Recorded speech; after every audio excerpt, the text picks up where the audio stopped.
tenemos el gusto de saludar a Máximo Carlos Kirchner, que es jefe de bloque del Frente de Todos en la Cámara de Diputados. Máximo, buen día. Iván Jagroski te saluda. Buenas, Iván. Buenas a las compañeros y compañeras que están trabajando ahí, a los oyentes, a los trabajadores y trabajadoras de la radio. Buen domingo. Buen domingo. ¿Buen domingo? Esa podría ser la primera pregunta, en tanto y en cuanto, bueno, uno ve una serie de dificultades de orden social, económico, sanitario, del debate público, lo conversábamos hace un rato con una senadora del PRO. ¿Buen domingo? Bueno, si lo tomás así, un domingo más de pandemia, ¿no? Con todo lo que eso lleva para las vidas personales de todos y todas, en un mundo complejo y por lo tanto también en una Argentina compleja, ¿no? Con grandes dificultades que ha ocasionado la pandemia, la enfermedad y las cuestiones que va trayendo aparejadas, ¿no? Los comportamientos que tenemos todos y todas también ante algo que un año atrás nadie imaginaba. Uh-huh. Pero bueno, estas cosas suceden y hay que ir encontrando la manera de transitarlas y también de buscar la salida, de ir construyendo también una salida y un modo de vida que tenga en cuenta esta realidad que tenemos hoy, pero también ir y seguir preparándonos para cuando esto ya pueda ser manejado, sea a través de tratamientos o de vacunas, ¿no? Claro. ¿En qué pensás cuando supongo que estabas mencionando y que el gobierno está pensando en una pospandemia o en una posvacuna o en una poscuarentena, ya no sé bien cómo decirle? ¿En qué pensás cuando ves ese horizonte? Y lo que nosotros teníamos y lo que fue ofrecido a la sociedad, en el caso particular de la Argentina, en ese el contrato electoral que tuvo Alberto como candidato a presidente con la sociedad y por el que fue elegido. Pienso en que lo queremos llevar adelante, que esta pandemia ha dificultado gran parte de eso que se quería llevar adelante, pero la orientación que sí ha tenido aún con los problemas que generó el macrismo con sus políticas viejas en lo económico, anticuadas, que habían demostrado que no daban resultado en la Argentina. Llegó una pandemia que lo único que hizo fue agravar y profundizar todo aquello que había construido con su gestión el expresidente Mauricio Macri. Entonces lo que nosotros tenemos que imaginar a medida que el tiempo transcurra es como estas políticas de producción que se habían imaginado y se estaban diseñando durante la campaña y en los primeros meses de gestión, antes que entráramos en esta situación, de poder aplicarlas y llevarlas adelante. Vos recién te escuchaba antes hablar de los números de desocupación y la verdad que preocupa. Ahora, el gobierno ha tenido y ha tomado medidas, tanto con el IFE como el ATP, para tratar de modificar lo más posible una situación no deseada y casi inevitable, más cuando uno mira al resto del mundo, ¿no? Sí, claro. Y uno ve, por ejemplo, lo que pasó, para hablar en el continente, en Perú, por los propios grados de flexibilidad de laboral que existe en Perú, hasta donde se disparó también la desocupación y la cantidad de fallecidas y fallecidos. Entonces creo que tenemos que tener paciencia, tenemos que trabajar mucho, tenemos que tratar de no exaltar los ánimos ante el agobio lógico que todos y todas tenemos, incluyo, ante esta situación. Pero esto es como enojarse ante un diagnóstico por ahí de salud que nos den que no nos gusta, es lo que sucede, y tenemos que tratar de transitar buscando la mayor cantidad de soluciones. Y ahí sí creo que el gobierno nacional, y obviamente muchas veces todo parece insuficiente en una situación como esta, ha tenido una orientación clara con el IFE y el ATP. Vos imaginás que cuando se termine de abonar este último ATP que se anunció hace unos días, estaríamos en el orden de una inversión en salarios de trabajadores y trabajadores para sostener el sector privado de 200.000 millones de pesos.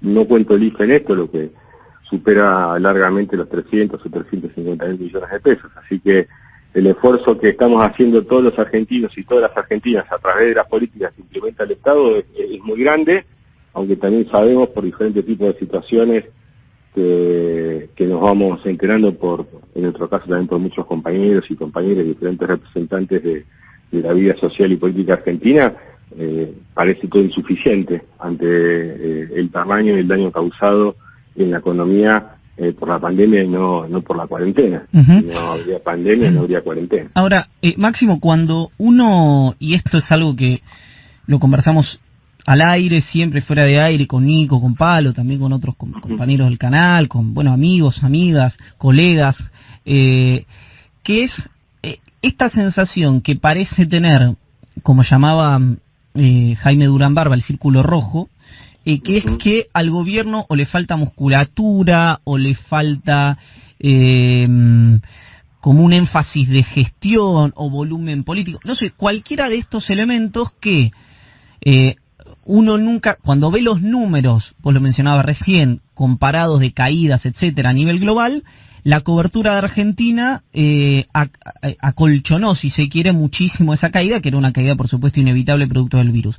Ahora, dentro de esto, del sistema, empresarios, periodistas, sindicalistas, etcétera, etcétera, etcétera, hay como una suerte de visión crítica del gobierno que nunca sé, y esto es lo que te quiero preguntar, cuál es la percepción de ustedes, si es solo del círculo rojo, si es solo del sistema, o ustedes ven un descontento también, detectan un descontento también en la sociedad, que es un conjunto muy heterogéneo y medio falso para mencionarlo como un todo, pero para aproximarnos a un pensamiento. A ver, para entendernos, quizás estos sectores que buscan generar opinión y que muchas veces la generan e influir, la verdad que el nivel de condescendencia que tuvieron con el gobierno de Mauricio Macri, sin que estuviera su gestión, por ejemplo, cruzada por ninguna pandemia, yo creo que la falta de volumen político y de volumen de gestión sucedió entre el 16 y el 19. Uno se pregunta cuál era el volumen político de Duhovne, de Pratgate o del Messi de las finanzas, Toto Caputo, y cuál fue la gestión que llevaron adelante también, ¿no? Entonces me parece que también en algunos sectores de poder en la Argentina también hay un malestar por el resultado electoral. Y creo que eso nos lleva también a este tipo de análisis por demás forzado. A ver, para que se entienda, el nivel de exigencia no nos molesta, nos parece correcto, lo que no puede... El nivel de exigencia, dijiste, no te escuché. Claro, sí. El nivel de exigencia, claro, pero lo que no puede estar ausente es la comprensión de la situación que se atraviesa, ¿no? Es como que se salen de la realidad que estamos como si hubiera una realidad absolutamente normal como tuvo el presidente Macri durante su mandato, y ahí sí que faltó mucho volumen político, volumen de gestión, y la sociedad lo sufrió, e incluso se expresó como se expresó en las urnas, ¿no? Y recordemos que la expresión electoral de la sociedad en agosto y octubre también fue donde triunfó una fuerza política que casi no aparecía en los medios de comunicación, que era, por lo que se puede ver hoy, atacada e investigada de todos los organismos del Estado y también del sector de medios, y así todo pudo construir una salida electoral importantísima para que la Argentina pudiera darse lugar nuevamente a tener esperanza, y una Argentina que, como siempre decimos nosotros, tratara y trabajara para que las argentinas y los argentinos pudieran estar adentro, o sea, que los números cerraran con la gente adentro. Ahora, este episodio de la pandemia existe y es real, y muchas veces se pierde ese tamiz a la hora de juzgar hasta aquí el desempeño del gobierno, que incluso, Iván, tuvo que afrontar una dura negociación con acreedores externos que el macrismo había dejado en el aire, y se llegó, y nosotros cedimos también, quizás había un sector también del Frente de Todos que hubiera sido mucho más duro la negociación, pero también entendimos que en el contexto valía la pena ceder, y esto muchas veces no es valorado, ¿no? Por un sector privado que tenía más de 20.000 millones de dólares de deuda tomada fuera del país, y muchos de esos contratos de deuda aparte implicaban que si Argentina caía en un default, ellos también lo hacían. Entonces me parece que debería haber más humildad en estos sectores que fueron tan complacientes con el macrismo y que incluso ahora actúan como si no existiera una pandemia, lo que no quiere decir que no puedan marcar errores o situaciones que el gobierno pueda atravesar, pero la falta de humildad de lo que le permitieron todo a Macri es llamativa. Y Máximo, ¿por qué ocurre que, estamos hablando con Máximo Kirchner en el fin de la metáfora, ¿por qué ocurre, según el prisma de ustedes, que un gobierno que invierte o que destina tanto dinero, en este caso a los ATP, que es para sostener el empleo privado, a la sazón a las empresas privadas, y que, por ejemplo, tuvo un acuerdo, esto no me parece que es medio indiscutible, es un acuerdo exitoso en el marco de la reestructuración de la deuda, tiene tanta resistencia? Exitoso siempre que la Argentina entienda que el camino es el del valor agregado, el del conocimiento, y no el de la primarización de su economía. Si no, vamos a volver a estar en el mismo problema para afrontar los compromisos asumidos en la renegociación. Bueno, en ese marco, ¿por qué hay, no sé si es extendido, porque yo siempre que veo hay resistencia al sector privado, tengo decenas de empresarios pyme que me escriben y me dicen, no, habrá resistencia de las grandes empresas, nosotros apoyamos al gobierno, pero bueno, lo marco como los hacedores de opinión. ¿Por qué hay tanta resistencia de esos sectores, con los que algunos incluso entiendo que vos conversás? No sé cuál es el feedback, cuál es la devolución que tenés en este tipo de conversaciones, de mensajes. Yo creo que hay muchos, yo lo contaba hace unos días y no sé si lo hice también en alguna de las notas, de las pocas que uno suele dar, que a mí me pasó una noche o dos, me miré 2-3 noches en la CNN y la Convención Republicana, ¿no? Yo sé que no es el mejor programa para nadie hacerlo, pero a mí me gusta también ir viendo qué pasa. Entonces cuando uno ve que... Es mejor que ver a Racing, ¿no? No, Racing está, desde hace mucho tiempo para acá está jugando muy bien. No te quiero sacar de tema, volvamos. No me saques, pero volvamos. Pero yo le escuchaba a Trump, o la gente que estaba con Trump, acusar a Biden de comunista, ¿no? Y de izquierda radical. Entonces cuando uno ve eso, medio que se queda sorprendido cómo nos mirarán a nosotros y a nosotras en este continente, ¿no? Si dentro del mismo Estados Unidos Trump considera que Biden es comunista, y creo que eso es una suerte de, a veces, de exabruptos y también de estrategias políticas que finalmente no conducen a ningún lado y que están llenas de prejuicios. Y por ahí puede haber sectores que tengan un montón de prejuicios y también, aparte de tener prejuicios, tienen intereses. Y muchos de esas ideas que estos sectores le exigían a Cristina hasta el 2015, las aplicó Macri y fracasaron.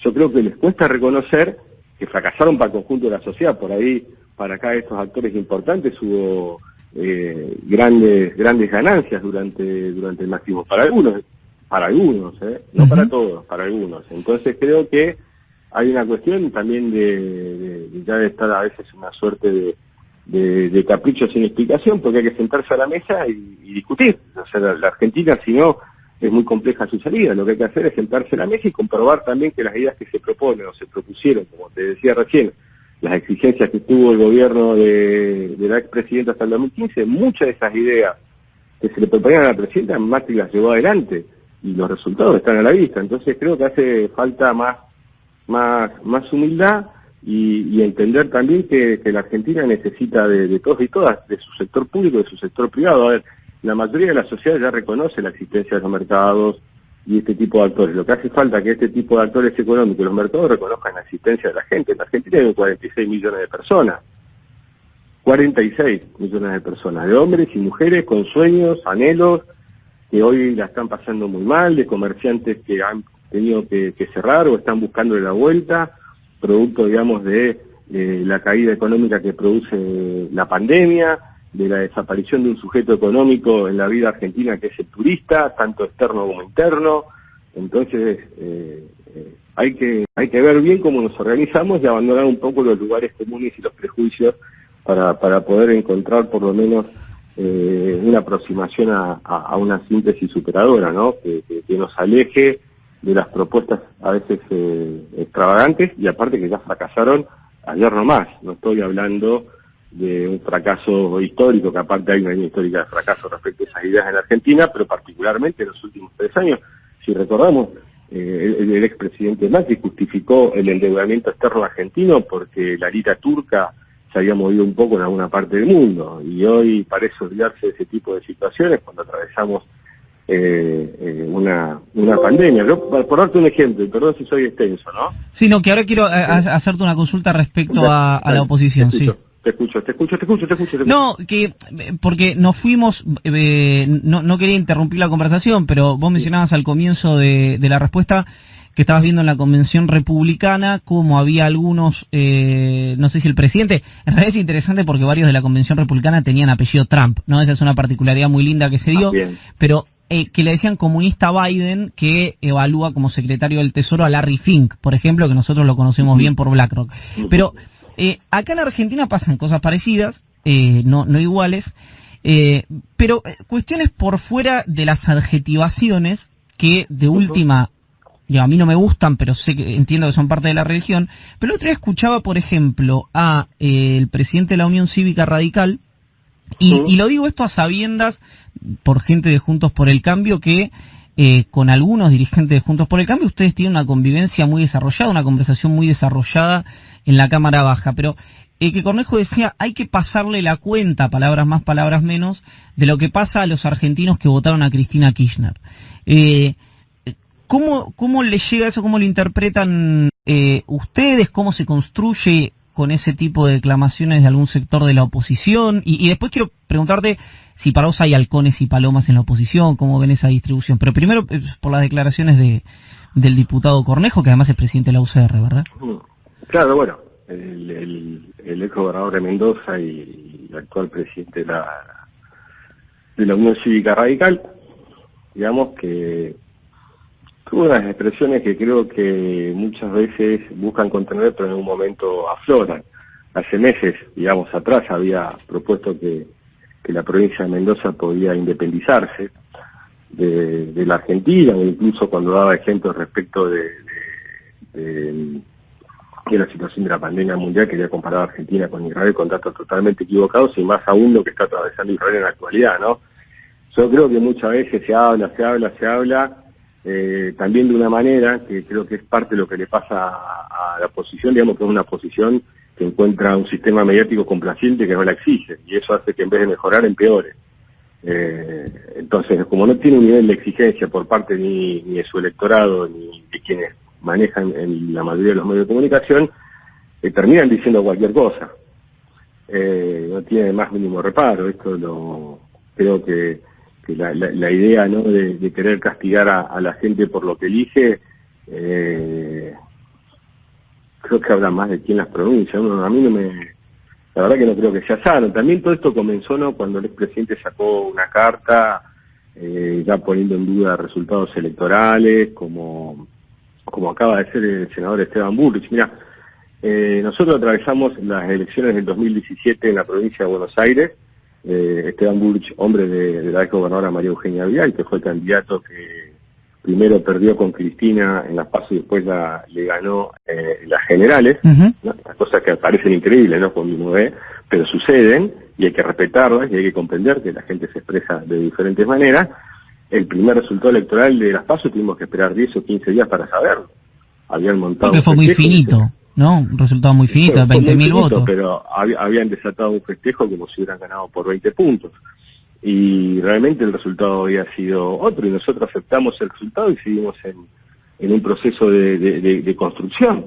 Entonces usted imagínese que la expresidenta, que triunfó ya en 3 elecciones presidenciales, 2 como candidata principal y otra acompañando a Alberto Fernández, en el 2017 acepta una derrota y sigue trabajando y construyendo y imaginando diferentes tipos de soluciones para el problema de argentinos y argentinos, y gente como Bullrich o Cornejo ponen todo en duda, ¿no? La falta de humildad. Yo creo que hay una falta de humildad y de poner los talones cerca de apoyarlos en el piso, en el suelo, porque eso va a mejorar.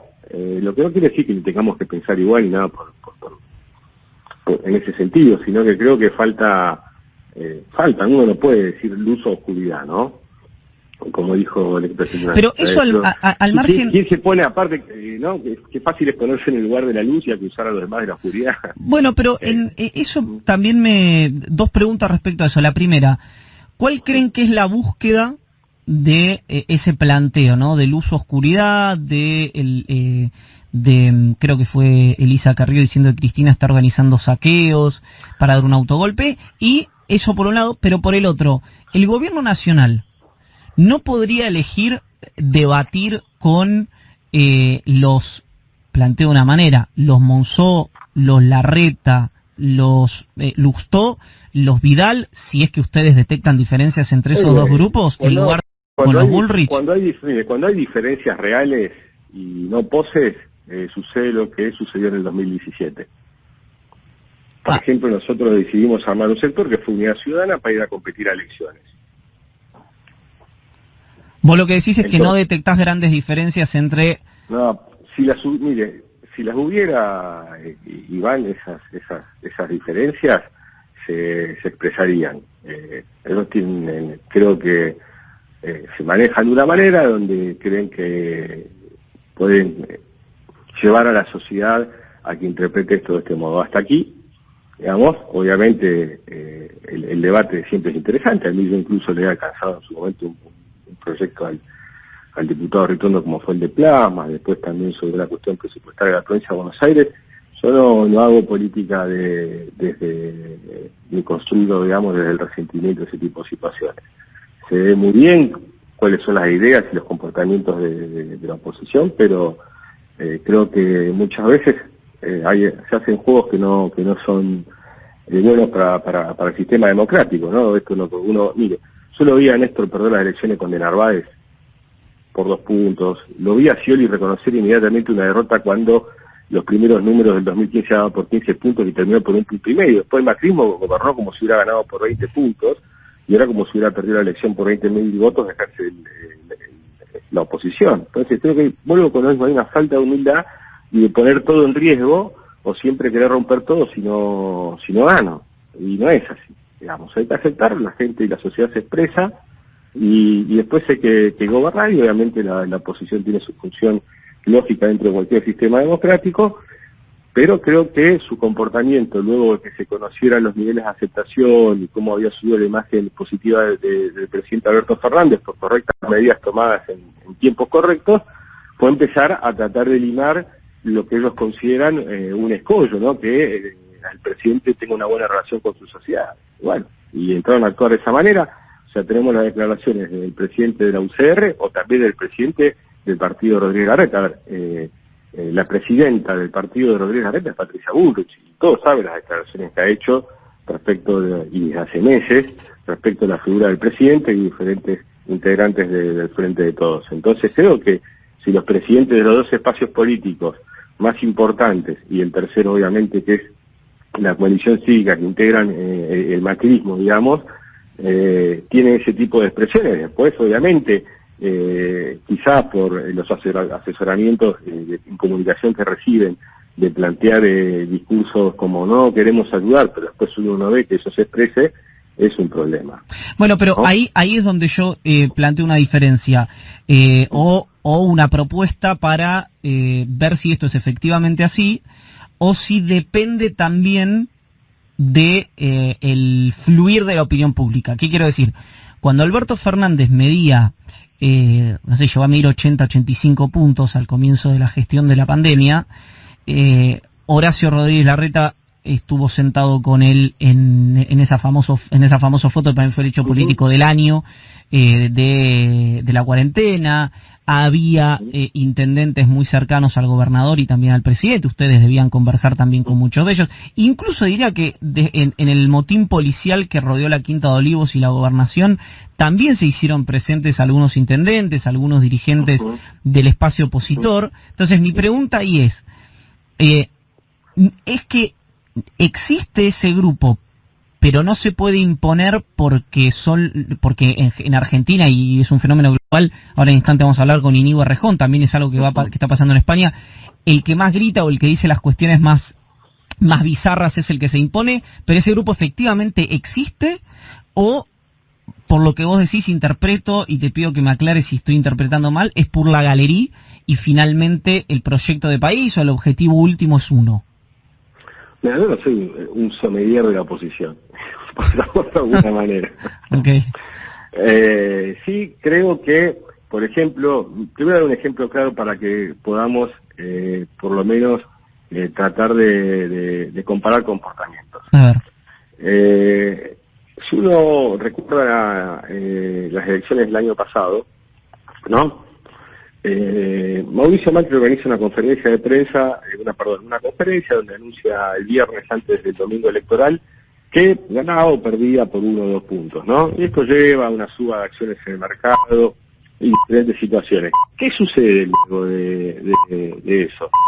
Pierde de manera aplastante. Uno puede perder y ganar una elección por 5 o 6 puntos, capaz que son resultados globales generalmente que son elecciones, pero pierde por muchísimo. Y en particular en la provincia de Buenos Aires, de lo que no se había escuchado nunca una crítica a ningún medio de comunicación sobre la gestión de Vidal. Si uno leyera solamente los medios, nunca comprendería el resultado electoral de la provincia de Buenos Aires.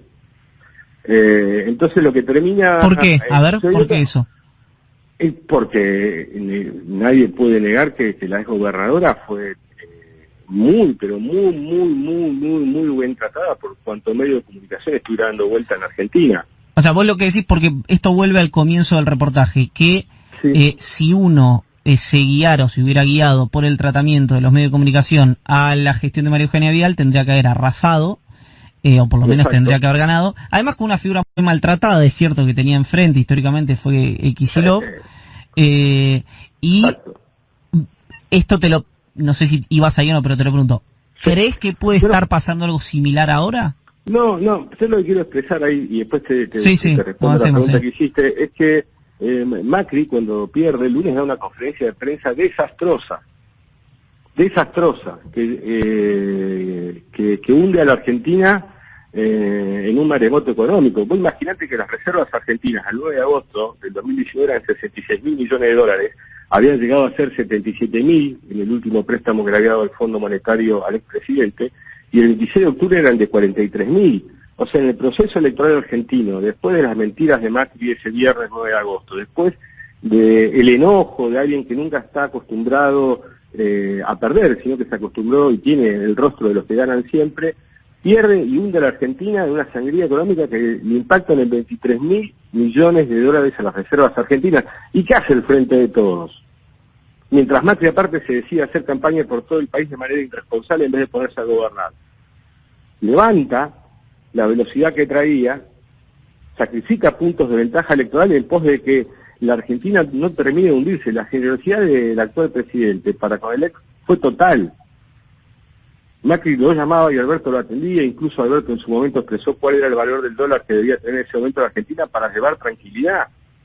Lo que hicimos fue sostener el gobierno de Macri hasta el final, y el comportamiento de Macri hoy por hoy es otro, y las declaraciones de no creer en el resultado electoral hablan del mal comportamiento y de lo artero del comportamiento que está teniendo Mauricio Macri y quienes aún creen en su liderazgo y comparten el espacio político. Es artero. La verdad es que el presidente Alberto Fernández tuvo una generosidad inmensa para con los argentinos y argentinas principalmente, pero también para con Macri para que pudiera completar su mandato.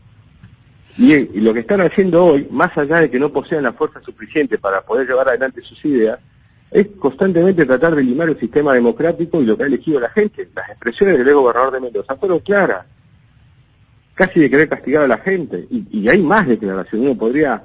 Entonces creo que hay que bajar un poco los humos, comprender que la gente elige, de eso se trata, que las elecciones se pueden ganar y se pueden perder, que es como el básquet, no hay empate.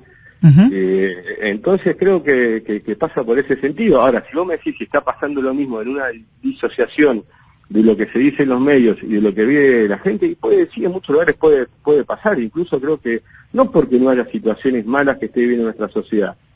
Digamos, como te decía antes, la gente que estaba trabajando en el sector informal se ha quedado sin esa posibilidad, los restaurantes, la gastronomía, el turismo, las empresas, bueno, a poco ha entrado a moverse la economía argentina, pero estos problemas existen y el Estado argentino, con las herramientas que puede, a revés de Chile, por ejemplo, Piñera ha hecho uso de un crédito internacional con el Fondo Monetario para lanzar un plan ambicioso de reactivación de la República. Argentina no puede porque ya se lo fumó Mauricio Macri eso.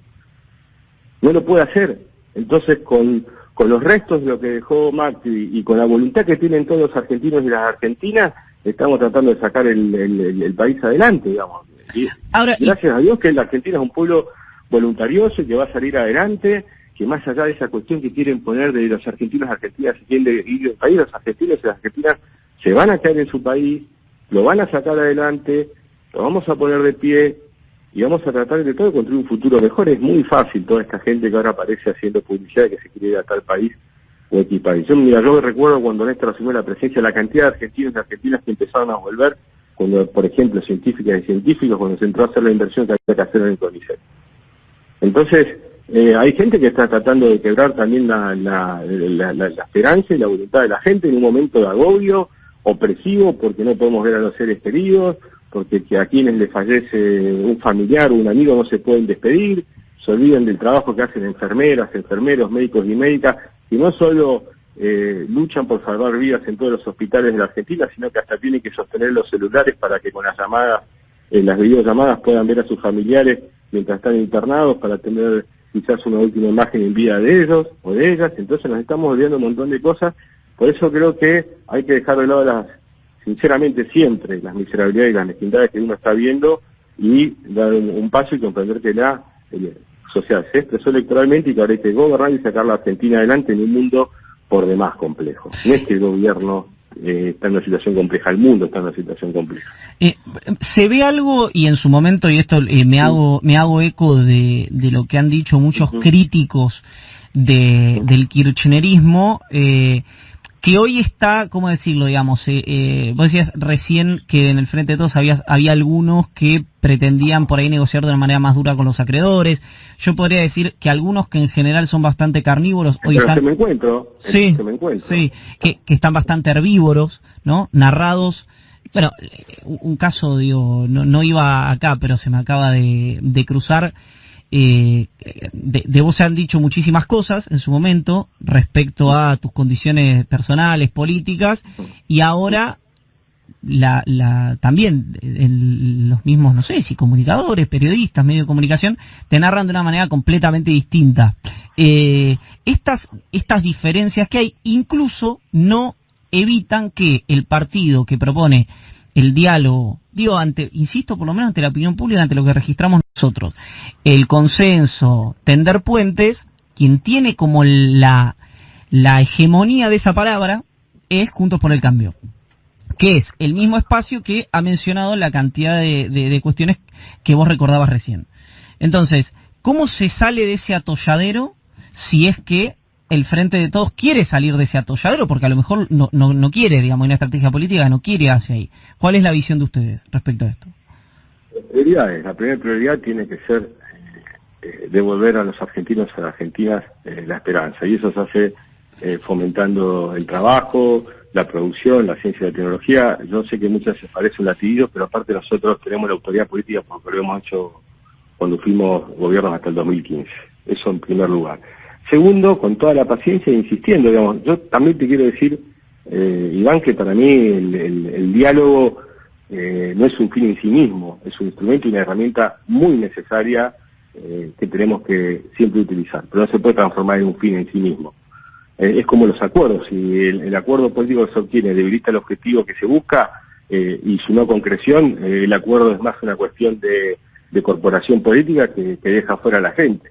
Nosotros vamos a mejorar la calidad de vida de los argentinos y llegar a acuerdos que incluyan a la sociedad. La política en Argentina muchas veces intentó acordar y lo hizo, y así terminó también dejando fuera a la sociedad. Los acuerdos, digamos, de las fuerzas políticas tienen que incluir a la sociedad. Si no incluyen a la sociedad, es llevarse bien entre dirigentes o la clase política, que yo siempre la divido en dos partes, y nada más. Hay que mejorar la calidad de vida de la gente, y eso tiene un montón de afluentes y vertientes para hacerlo. Entonces creo que en ese sentido lo que se hay que proponer es que el diálogo sea conducente y maduro, no el diálogo por sí mismo como un ejercicio que por sí mejora la calidad de vida de la gente y la calidad democrática. No. Tiene que tener un lugar y un objetivo. Y ese objetivo, y ya quiero ir cerrando porque hace 40 y pico minutos de nota, pero ese objetivo, iba a decir algo que yo sé que... y leía algo que dijo Ariel Sujarchuk el otro día, yo coincidía con una interpretación de de Jorge Fontevecchia en el reportaje que le hizo Ariel Sujarchuk, que dijo Máximo no habla. Y Ariel Sujarchuk dijo, no habla con los medios, no habla mucho con los medios. ¿Cómo es eso? A ver, ahora quiero volver al otro, pero ¿cómo es eso si es que si hay una estrategia ahí, si hay un... No, es una forma de entender la realidad. También hay compañeras y compañeros que lo hacen mucho mejor de lo que lo hace uno en los medios de comunicación, y que tenemos todas responsabilidades diferentes. Obviamente la tentación muchas veces de algún sector de la clase política es permanecer en la tele porque su existencia reside en la tele, no en el territorio y la gestión. Y esto puede hacer ruido también, ¿no? Muchas veces. Pero ahora, por ejemplo, que se puso muy de moda un documental que subió una cadena de streaming de películas, el tema de las redes sociales, el comportamiento. O sea, creo que hay un nivel de violencia que proporciona, digamos, la existencia de trolls y todo este tipo de situaciones que enturbian más aún lo que siempre costó mucho, que es sacar a la Argentina adelante. Mira, la provincia de Buenos Aires, por ejemplo, para darte un ejemplo, en estos días empezó a ver y a seguir qué cantidad de fallecidos tenía y fallecidas. Sí. Y la acusan ahora de querer habido ocultar, y es medio extraño todo, ¿no? Siendo que el gobernador de la provincia de Buenos Aires, su equipo de salud, de gobierno, intendentas e intendentes, fueron los que más insistieron con que las aperturas deberían ser mucho más lentas de lo que sugería la ciudad de Buenos Aires. Y obviamente se pusieron a ver y a buscar realmente qué cantidad de fallecidos y fallecidas podían tener. ¿Y por qué se hace esto? Porque en el resto del mundo pasó en la ciudad de Nueva York, incluso la ABC de España tituló hace unas semanas atrás que los muertos en España superaban los 50.000, en realidad que no eran los 30.000 que se tenían contabilizados hasta el momento. Y aparte sucede algo extraño, para que alguien que quiera ocultar la cantidad de fallecidos es alguien que está muy interesado en la apertura, ¿no? Quien está interesado en que la gente se contagie lo menos posible. Entonces yo creo que este tipo de situaciones que vemos y cómo se lo trata en los medios de comunicación al gobernador llaman poderosamente la atención. Yo creo que lo que ha hecho la provincia de Buenos Aires y lo que debería hacer el Ministerio de Salud de la Nación. El ministro Ginés, en virtud de lo que sucedió en la provincia de Buenos Aires, es exigir a todos los distritos del país, provincias, incluida la ciudad de Buenos Aires, que extremen los controles y busquen si han tenido estas situaciones en sus territorios.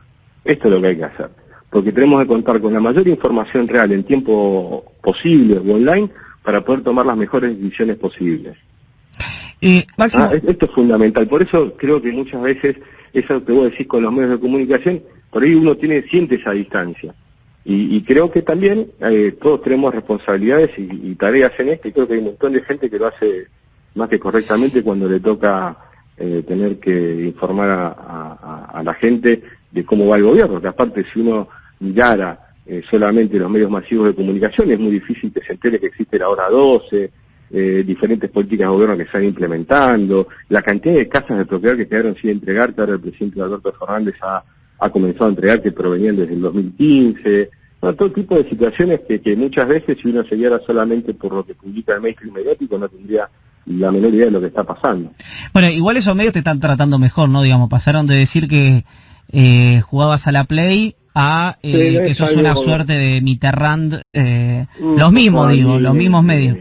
Mira, ni muy ni tan, yo la verdad nunca me guío por ese tipo de aseveraciones ni nada. Soy de los que piensa que hay que construir espacios políticos, sociales, culturales, ambientales para poder generar gente que esté emparentada con la gestión, que sepa llevar adelante las cosas, porque si no pues están los arribistas que llegan a los gobiernos y uno vio cómo terminó en el macrismo, ¿no? Donde iban a buscar gente de no sé dónde, incluso con el famoso primo del hermano del alma del expresidente con Toto Caputo, el Messi y las finanzas, y miren cómo terminó.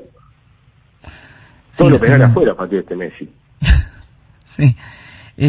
Bueno, no quiero irme al tema futbolístico porque son arenas en las que yo me muevo más cómodo que vos en este caso por el cuadro, pero nada. Racing, yo te recomiendo, yo sé que tenés algún problema con Racing que no alcanzo a detectar cuál es, pero vos lees el libro de Alejandro Wall, que siempre lo digo ahora que somos felices, y te vas a dar cuenta cómo la administración de un club, mira, Yo te voy a decir algo para que se entienda muchas veces lo que pasa. Igual que nombre, ¿no? Ahora claro, que somos no. felices, ¿no? O sea, bueno, una sí, historia de no, padecimiento, ¿no? La historia de Racing tuvo grandes momentos y malos momentos, a veces similar, si siquiera un punto. Yo me acuerdo que allá por el 2001 lo comparaba mucho con la historia de la Argentina. Para mí era una exageración, pero no importa porque no se puede comparar un club de fútbol con un país. No, y hay algunos que Pero dicen que Racing Argentina, no, pero que Argentina le va mal porque tiene los colores de Racing.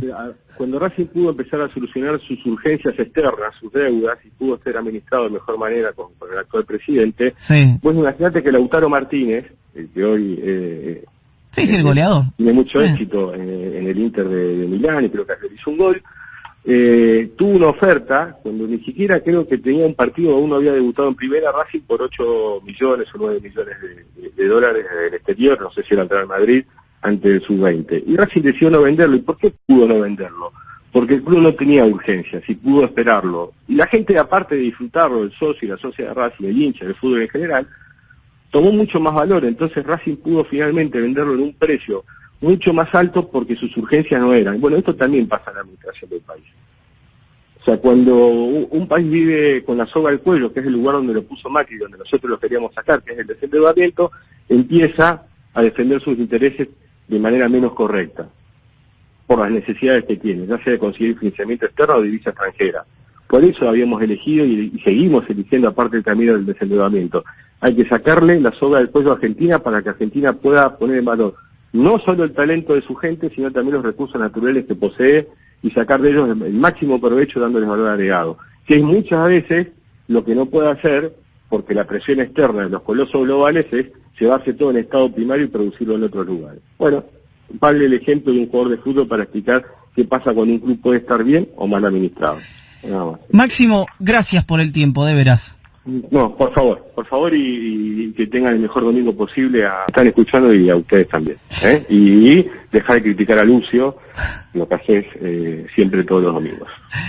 Máximo, gracias por el tiempo. Te mando un abrazo. Un abrazo. Máximo Carlos Kirchner. Esto me va a costar lo último. Entró la piña por la ventana. Pasó por el fin de la metáfora.